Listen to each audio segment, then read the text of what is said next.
Steven, I don't want to talk to you or anyone. No, you tweeted that the Leafs were going to win this game, and they didn't. I know! And I just want to say, that's not why they lost the game. Alright, why'd they lose then? Well, you said that Alexander Georgiev used to watch your videos, right? That's what I've been told. It could have been another guy with the same name. Well, I choose to believe it was him, and he watched your videos for a long time, and he loved you. Okay. And earlier this season, he finally got to play against the Leafs, and he was so happy because it meant you would be talking about him in a video. Is this like your theory, or? And then when he finally watched that video, not only were you cheering on him losing, but you didn't even say his name right. Yeah, this is definitely what happened. And then he makes 55 saves, so I want you to say it, Steven. Say his name.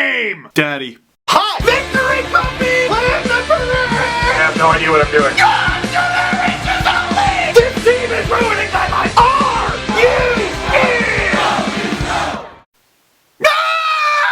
I feel like wearing these in this. No, there's gonna be glare the whole time. It's gonna drive you nuts. Oh, I made a video this morning. An LFR video this morning, reacting to a Leafs win and win. And it was such a different time. Oh, I felt so differently yesterday.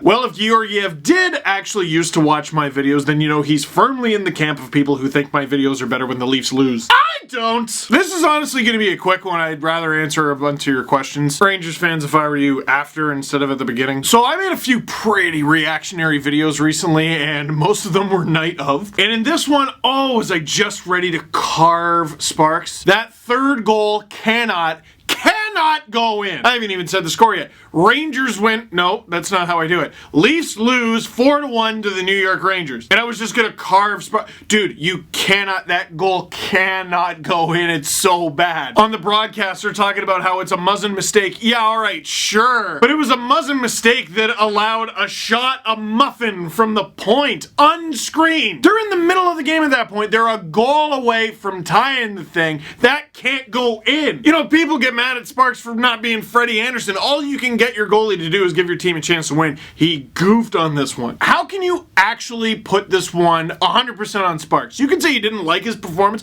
You can say you don't like him in general. You cannot put this one 100% on Sparks. Because, dude, I didn't like him on the first one either. But the Leafs outshot the Rangers 56-30. One of those 30 wasn't even on a net with a goalie in it. Only one of those shots went in. One!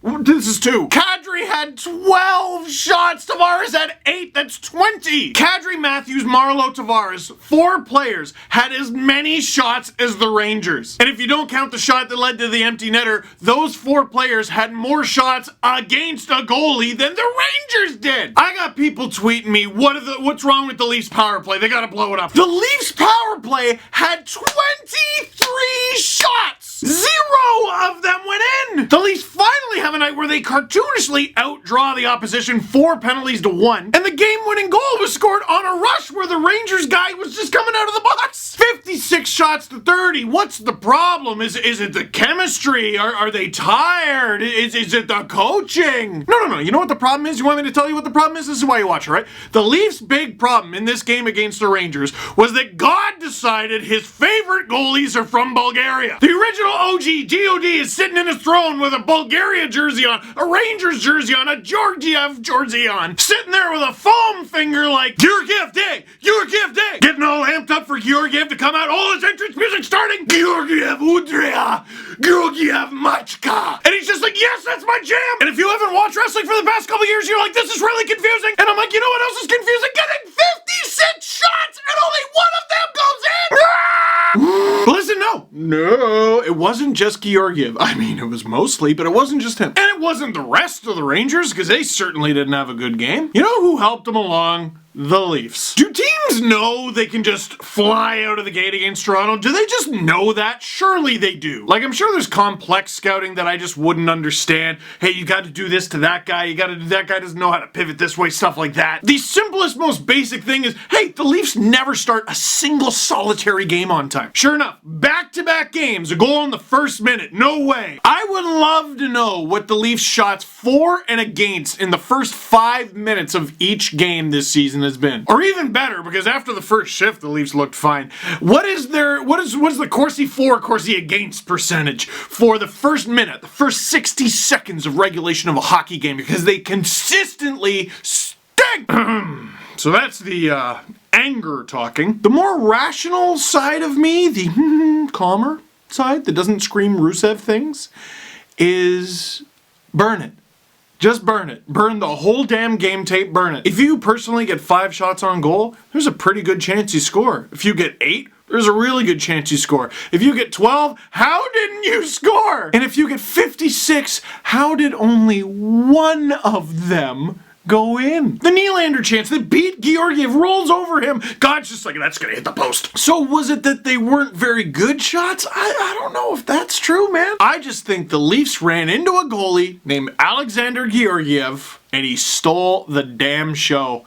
Take off your hat. Rangers fans, if I were you. It's a tough season. Big win, though. It's still totally bizarre to me that Henrik Lundqvist, who's been one of the best goalies, if not the best goalie over the past 15 years, has stunk against the Leafs. Like, they intentionally chose to keep out one of the best goalies of this generation to put in a young goaltender who struggled this season, and they were right on unfathomable levels. Like, I know at least one of you before the game was like, watch Georgiev make like 50 saves. Dude, you lowballed him! He made more saves than your unrealistic scenario! And how about this? Henrik Lundqvist, the 2000 NHL draft, 7th round, 205th overall. And he's playing with Georgiev, who wasn't even drafted at all. There are teams out there that would kill for that kind of fortune. Philadelphia, namely. Looks like they finally got a guy. It only took him a couple decades. Here's one. How many goalies have the Flyers gone through since the Rangers got Lundqvist? Look, I have praised the Rangers, what the Rangers have done for the last like year and a half or so. They did something that most teams won't do. They were open and honest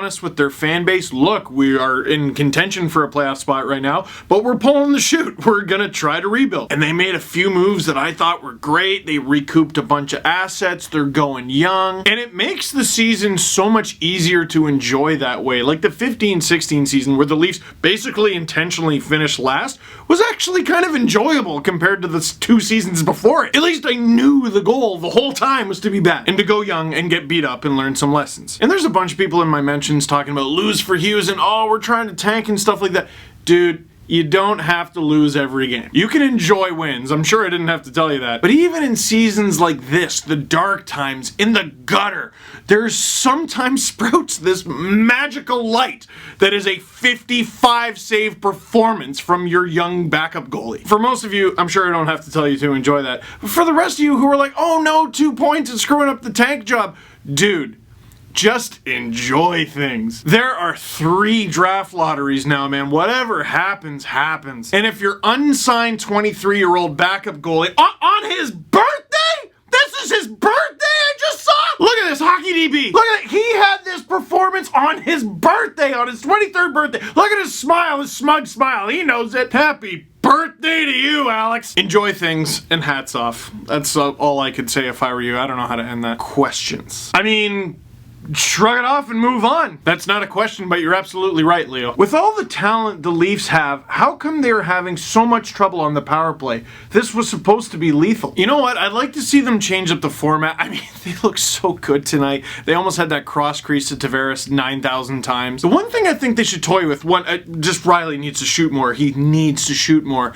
But I want to see Marner and Matthews switch places for a bit. Matthews keeps trying to load up that patented shot and everyone knows it's coming. They won't let him do it. And when Marner gets it, they just clog up the slot and try to take away all his passes. And then it's either he screws it up or he faces the goalie and the goalie is just, he has one opponent and he stops him. Switch sides. Maybe Matthews can pull off a one-timer. I don't know. Something, anything. Hey, why not split them up? And you don't have to call it power play 1 and power play 2. The power play that was getting it done for the Leafs last year started as their number 2, didn't it? Sometimes this one gets the beginning of the power play, sometimes this one gets the beginning of the power play. Or maybe you look at a game like this and go, they had 23 damn shots. It'll come. Kadri's best game of the year? That's a good question, and it's hard to argue with 12 shots. Kadri's been good lately. I've liked him. Played mad at times in this game. You know, it just hasn't been going in for him. I like what he's had with Nylander. Brown's been contributing too. I like that at the end of the game they finally put Johnsson in that spot, it seemed. With Ennis coming back, maybe try that for a bit. Have Johnsson up with Nylander and Kadri. Sounds like a pretty good line. And then probably Ennis, Lindholm, Brown. That's a decent 4th line. Rate my sparks. Oh my goodness, look at this. 56 shots and the boys couldn't put more than 1 in. Don't blame it on Sparky. That's a beautiful painting. That's a painting? That's crazy. Sandra, can you buy that? Can I brew your book into a cup of coffee? If you don't mind drinking a hot cup of screaming. This is just really good.